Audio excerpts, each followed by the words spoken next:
All right, everybody, peace. Welcome to the STBY College Football Show. Wherever or however you're listening, we're so grateful to have you here with us. As you guys know, I'm your host, Kashawn Cottle, and we've got a wonderful show for today, guys. We're going to be covering some of the top matchups coming into week 2 of the college football season. We're going to be covering the matchup between Alabama and USF, and we're also going to be covering the matchup between Arkansas and Oklahoma State. But to start with the show, we're going to be covering or previewing the matchup between the Tennessee Volunteers and the NC State Wolfpack, an SEC ACC matchup we have on our hands. But before we get started on that, guys, if you haven't already, be sure to hit that like button, hit the subscribe button as well, so you guys can stay up to date on all related content that we post daily. And if you'd like to get access to exclusive content that we have, be sure to follow us on Patreon as well. You can do so by going to patreon.com, clicking on the search bar, and typing in Sorry to Bother You Show. That way you can get access to all of our exclusive content that we post daily. And if you'd like to support our network and our company, you can do so by following the link in the ticker below. It's streamelements.com/sorrytobotheryoushow/tip. Once again, it's streamelements.com/sorrytobotheryoushow/tip. None of this is possible as you guys are fans. We're so grateful and honored for all the love and support that you show us, and it's a pleasure and a blessing to have this platform and talking about college football with you guys. So with that being said, let's go and get right into it, guys. Like I said, we're going to open up the show with the Tennessee Volunteers going up against the NC State Wolfpack. Listen, Tennessee couldn't have had a better start to their season than what they had last week. Tennessee had one of the best offenses in the SEC last year, and last week against Chattanooga, they won by a score of 69-63. Tennessee freshman Iamaleava, forgive me if I'm pronouncing his name wrong, but he went 22-28, 314 yards with 3 touchdowns, and on the ground they were led by Sampson with 12 carries, 124 yards and 3 touchdowns. And Thornton Jr. had 3 receptions, 105 yards, 2 touchdowns. And they had an amazing game offensively, which is something that Tennessee what they did last year. They had, though they were inconsistent, they did have bouts where they were extremely potent, extremely explosive offensively. What hurt them, though, was their inconsistency on the defensive end. And based on what we saw last week from Tennessee, it looked like they shored up some issues they had on the defensive line. And their secondary looks more capable, especially in the zone, which is something they struggled with last year as well. And they look like a much more formidable team than how they looked last year. And them being the SEC, obviously, it's going to help boost their resume. It's going to make them look better than possibly what they are. But, something that Tennessee also did well on the offensive side of the ball was throwing the deep ball. And Iamaleava was extremely accurate throwing downfield. And that was a surprise for some of us, especially with him being a freshman. But, he had a great start last week, and one thing that I was also impressed with from him was the ability to step up in the pocket and throw accurately, not just within the numbers, but within the seams as well, between tight coverages, against man coverage. He looked very potent, he looked efficient, and it seems to me that he is already in firm control of this Tennessee offense, which could be scary for other teams, especially in the SEC. And they're going against an NC State team who defeated WCU last week by a score of 38-21. McCall went 26 for 40 with 318 yards, 3 touchdowns, and interception. Waters had 20 carries for 123 yards and 2 touchdowns, and Concepcion had 9 receptions, 121 yards, and 3 touchdowns. So this is the NC State team that also looked pretty proficient offensively, though defensively they had some issues stopping the run as well as generating pressure from the interior, which could be an issue for NC State going into this matchup against Tennessee, because if you're unable to generate pressure on Tennessee, then you're just going to allow Imalieve to stand in the pocket and pick the secondary apart. And that is going to be the key to this game, this Tennessee matchup against Tennessee NC State matchup is will NC State be able to generate pressure against Tennessee? And if they're not, then like I said, it's going to really hurt the secondary of NC State, which is their weak point on the defensive side of the ball for NC State. Their secondary, they're young, so they're prone to make mistakes, have mental lapses, and I believe that is what's going to happen in this game. I believe Tennessee is going to be able to generate a lot of time in the pocket for Imalieve, and he's going to be able to get throw the ball downfield, off the play action, off the drop back, and it's going to be a lot of explosive plays. I would say that there will probably be about 4 or 5 plays of 20-plus yards for Tennessee, due to the fact that, like I said, that they'll be able to contain, they'll be able to create time, like I said, for Imalieve. And, if we look at matchup predictor on ESPN, currently the line has Tennessee -8, and the over/under is at 60.5. So that's right on par with what I am predicting. They believe it'll be a high-scoring game. I don't believe NC State is going to cover. I don't believe that. Don't believe they'll cover. I right now I have this game being 32-17 Tennessee, and I do believe the game will be close in the first half, but towards the middle of the third quarter, that's when Tennessee will start to pull away and really start to make impact on the game and take control of the game, specifically on the offensive side of the ball. Don't be surprised if Tennessee, like I said, towards the middle of the third or start of the fourth, goes on a long 12-15 play drive and completely takes control of the game during that drive. But let me know what you guys think in the chat room. Let me know what you guys think in the comment section. What do you guys think about this matchup between Tennessee and NC State? Do you guys think it's going to be a close game? Do you guys have Tennessee winning this game, or do you guys have NC State pulling off the upset? And what are your guys' thoughts on NC State? Do you think they're a legitimate team in the ACC? Do you think they have a legitimate chance of winning the ACC? We know how poor or how weak the ACC has looked as of late, especially especially in week 1, especially with what happened with Florida State last night against Boston College, and that's a whole other conversation that we haven't even got into. We'll probably get into that tomorrow, but now we have to close to the door. Yeah, like our co-host Dre Pennington says, it's close to the third. I agree with you, Dre. But going back to Florida State, it's listen, that's a whole other conversation that Dre and I are probably going to talk about on our live show on Friday. That the ACC is wide open now, especially with the way Florida State has been playing. They lost 2 in a row, and Clemson, though I do believe Clemson is a little better than what people are saying.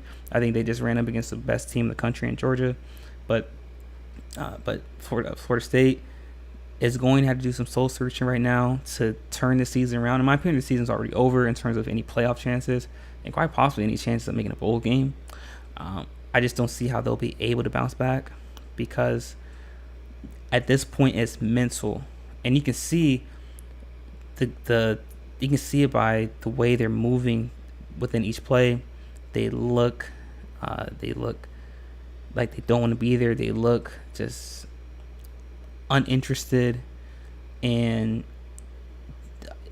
there's a couple of guys on that team that have checked out already, and you have to be careful if you're Mike Norvell in Florida State, because if you're Norvell, you might be on the hot seat.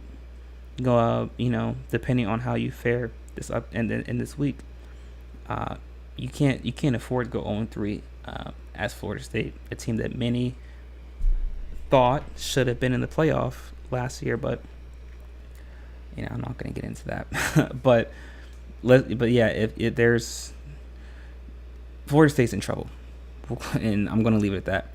And I don't know if they'll be able to turn it around. But what does turning around mean for Florida State now? Because, like I said, there's no way they're making a playoff, and I guess turning around could be possibly trying to make a bowl game. So we'll see what happens with that. But let me know what you guys think. Is Florida State done for? I know, like I said, our co-host Dre said that ACC is wide open. I agree with him. I would say the most impressive team in the ACC, though, so far, based off of the first week, Boston College was pretty impressive last night against Florida State. NC State has been impressive as well. And, of Miami, I would probably say I would probably go with Miami based on their performance down in the Swamp this past weekend against Florida. So I would say Miami is probably the most impressive team from the ACC so far. But let me know what you guys think in the comment section. But in our next segment, guys, we are going to be discussing another interesting matchup between the SEC and the Big 12. So be sure to stick around for that, guys. You're not going to miss it. We'll be right back.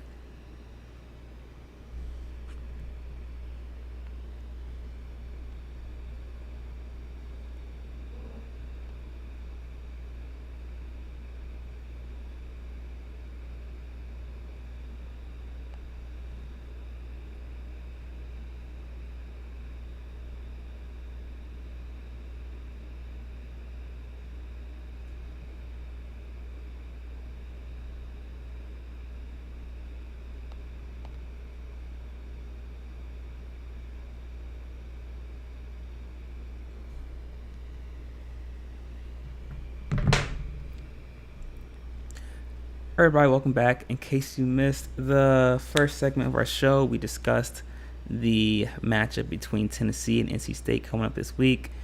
And in this second segment, guys, we're going to be discussing a very interesting matchup between Oklahoma State and Arkansas. Quick shout out to my former teammate, Sean Criswell, who was actually from Arkansas. And he's actually the first person I've met in my life that is from Arkansas. Sean and I played together in England. He played with me and Dre as well. Dre knows what I'm talking about, and if Sean's watching this right now, I love you, man. But yeah, so we got a matchup between Arkansas and Oklahoma State. If we look at matchup predictor right now, Oklahoma State has a 55% chance of winning this game, compared to 44 for Arkansas. Right now, the line is at Oklahoma State minus 7.5, and the over-under is at 62.5.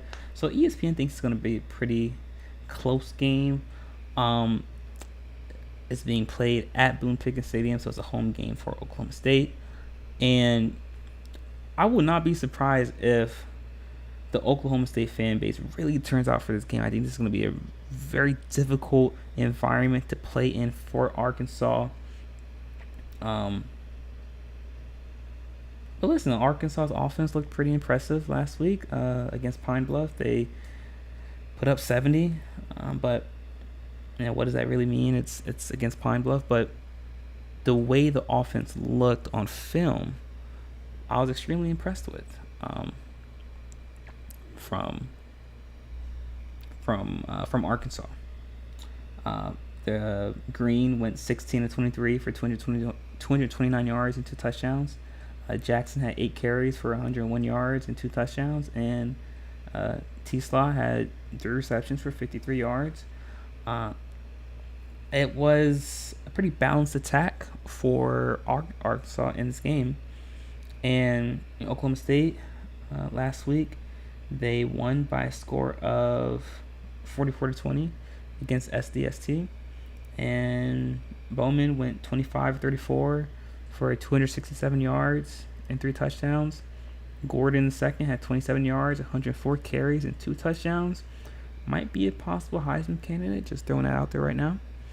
And Stribling had 6 receptions for 83 yards. So another, once again, balanced attack for Oklahoma State.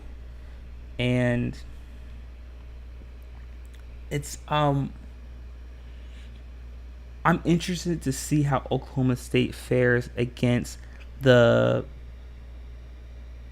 SEC opponent in Arkansas, because listen, I know we talk about a lot on the show how physical the SEC is compared to other conferences, but Arkansas isn't a team that's particularly physical on the interior. Quite frankly, they're built more like a Big 12 team. They like to spread the ball and they like to run outside the tackles. Very rarely do they run between the guards. A lot of mesh routes. A lot of sweeps and a lot of routes that get downfield, like post and things of that nature. But I was impressed with the offense of Arkansas, though they are young, very young team, and that can be a cause for concern for some programs, some teams, especially going into a hostile environment like Oklahoma State. And we all know that Oklahoma State had a pretty good season last year. They brought back a couple of players, quite a few returners, a couple of players from the transfer portal as well. And listen, Oklahoma State is primed to be one of the best teams in the Big 12, especially with the losses of Texas and Oklahoma going into the SEC. So Oklahoma State is looking to make an impact. They're looking to stake their claim as the best team in the Big 12. And this game against Arkansas, this matchup against Arkansas, is the perfect opportunity for Oklahoma State to show the world, because this will be has a primetime slot. It's on ABC at 12 o'clock. This is going to be the perfect opportunity for Oklahoma State to show the rest of the college football world that they are the best team in the Big 12. And will they do that? That's the question. Causes for concern I have for Oklahoma State is their secondary as well. There were a couple moments I watched them play last week where they had miscommunications and zone coverages, and they had miscommunication on when to bump off or bump to a certain receiver for the DBs. And that might be a cause for concern going against this Arkansas team that does a lot of motions, does a lot of shifts, and they do a lot of play action. They do a lot of misdirection.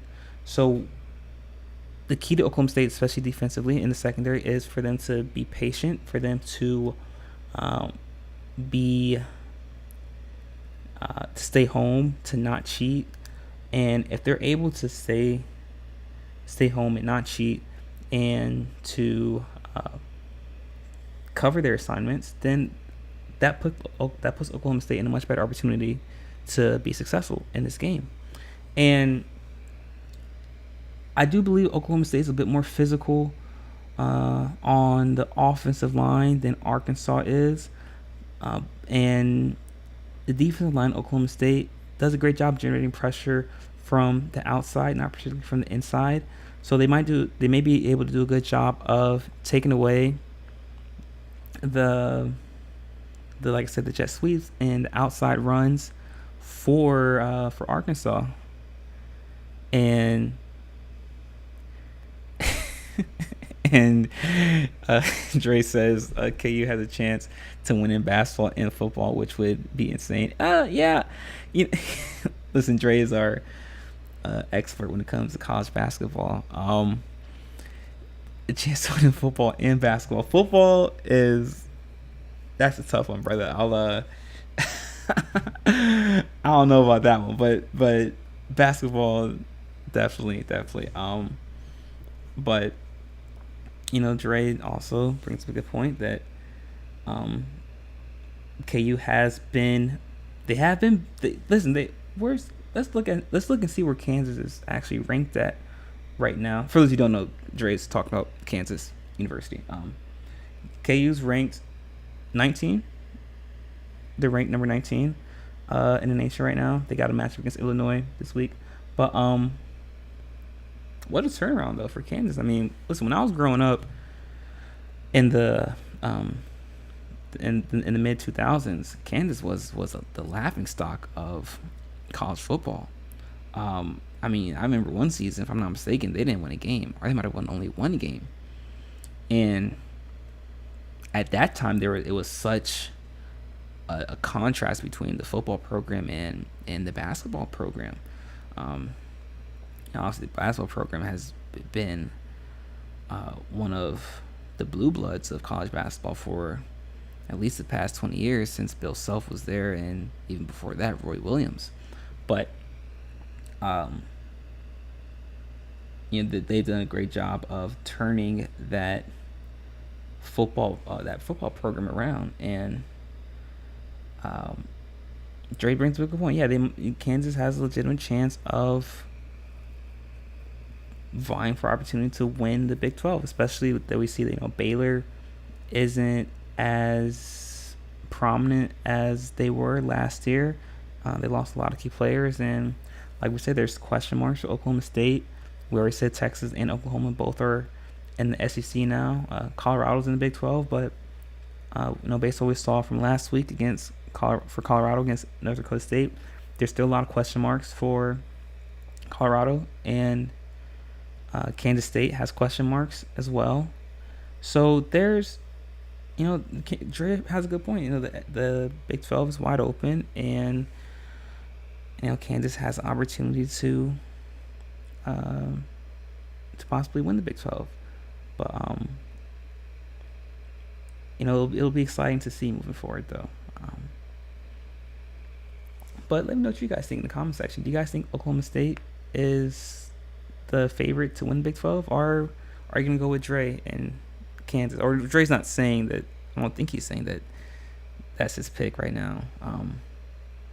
Or if it is, then I'm definitely gonna I'm gonna write that one down for sure. If that's what Dre's saying. But listen, in terms of the score, I do believe that this game is going to be a close game. Right now, I have Oklahoma State winning this game by a score of 27-23. But I would not be surprised if Arkansas takes the lead with about 6 minutes left in the fourth quarter, and is able to get one stop on the defense side of the ball to close it out. But right now, I got Oklahoma State win this game, like I said, by a score of 27-23. But let me know what you guys think in the comment section. Do you guys think this is going to be a close game? Do you think this is going to be a blowout? And who do you have winning? Do you guys have Arkansas pulling off the upset on the road, or do you guys have Oklahoma State winning at home? By the way, the biggest key for this game is going to be the lack of experience that Arkansas has. There's just such a young team, and playing in a hostile environment like this early in the season, I find it difficult for me to see Arkansas winning this game, which is why I'm going with Oklahoma State. But like I said, let me know what you guys think in the chat room. Let me know what you guys think in the comment section. And in our next segment, guys, we are going to be discussing what very well could be the best team in college football. Dre knows what I'm talking about. But be sure to stick around for that, guys. You're not going to miss it. We'll be right back.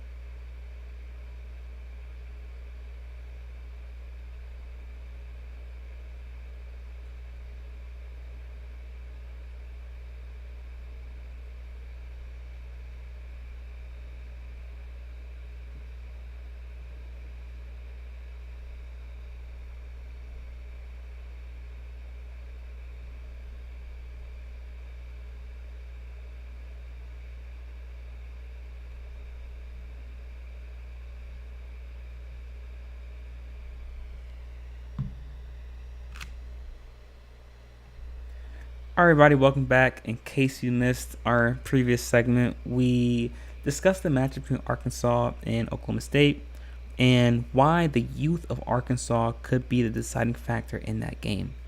And in our last segment, guys, we're going to be discussing what very well could be the best team in college football right now. Not Georgia, not Texas, but Alabama. Yes, Alabama has a matchup against USF, a rematch from their matchup last season, which everyone knows was possibly the worst game in the Saban era. It was a very close game when it should have been. There was a lot of flack for how Alabama and Cal Reese and Nick Saban handled the quarterback situation with Jalen Milroe being benched for that game, which came after the Texas game. They benched him, then obviously they started him the rest of the season, and the rest is history. But anyway, that was a necessary moment for Alabama last season, and like I said, they return with this matchup again this year. This time, on the road. At home. In Tuscaloosa, in Bryant-Denny Stadium, and listen, the reason I believe that Alabama may very well be the best team in college football is because of the depth that they have, specifically in the secondary. Obviously led by Malachi Moore, and the secondary was something I was concerned about for Alabama with them losing their two starters in Terran Arnold and Khalid McKistry, but they did a great job of bringing in transfers and bringing in recruits, and the board did a great job of getting Malachi Moore to stay, especially after losing Caleb Downs in the transfer portal to Ohio State.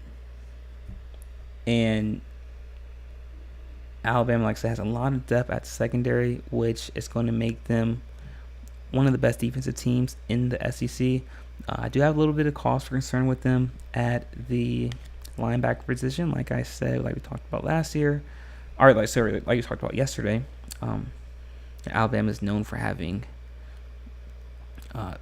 dominant leaders at the linebacker position, from Rolando McClain, Trey DePriest, Ryan Anderson, Chris Braswell, Dallas Turner. The list goes on and on. Reggie Ragland, Reuben Foster. The list, like I said, the list goes on and on and on and on. So their lack of leadership at the linebacker position as of now is a little bit of a cause of concern for me for Alabama. But like I said, their depth at the secondary, and they're so balanced offensively. Listen, I thought that Kobe Prentice, I still believe he's going to be the best receiver for Alabama, but Ryan Williams had an amazing game. Like I said, Ryan Williams had an amazing game, and there's a number of receivers that were able to be efficient. They were able to make plays, and we don't have to talk about the running game for Alabama. We already know, led by Milroe and Justice Haynes and Jam Miller.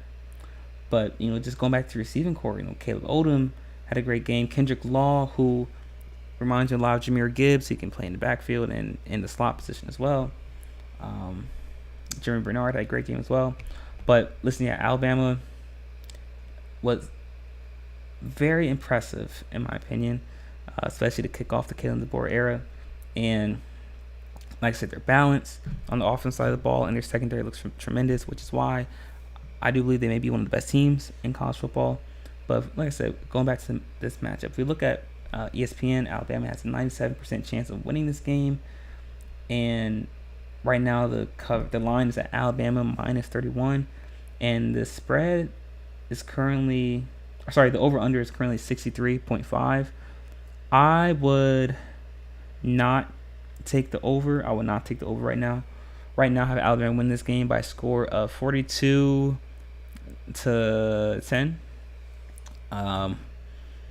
And I said that because I don't believe Alabama is going to play their first string players in the fourth quarter, because I do believe the game will be out of hand at that point.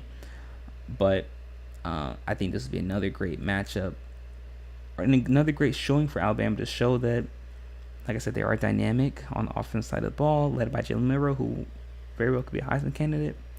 And I am looking for Alabama to show more spark and show more leadership from the linebacker position, and that's what I'm expecting from Alabama during this matchup against USF. But let me know what you guys think in the comment section. Is Alabama one of the best teams in the country? Am I being biased? Or does South Florida have a chance of pulling off quite possibly the upset of the century? Let me know what you guys think in the comment section and in the chat room. I'm looking forward to hearing all about it. But with that being said, guys, that's it for our show for today. Thank you so much for tuning in. It's been a wonderful show. We'll be back again tomorrow with our NFL show.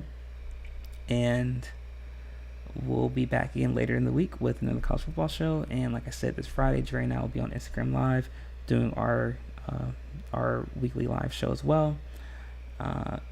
Continue to stay safe, be vigilant, make smart decisions, and until next time, guys, peace.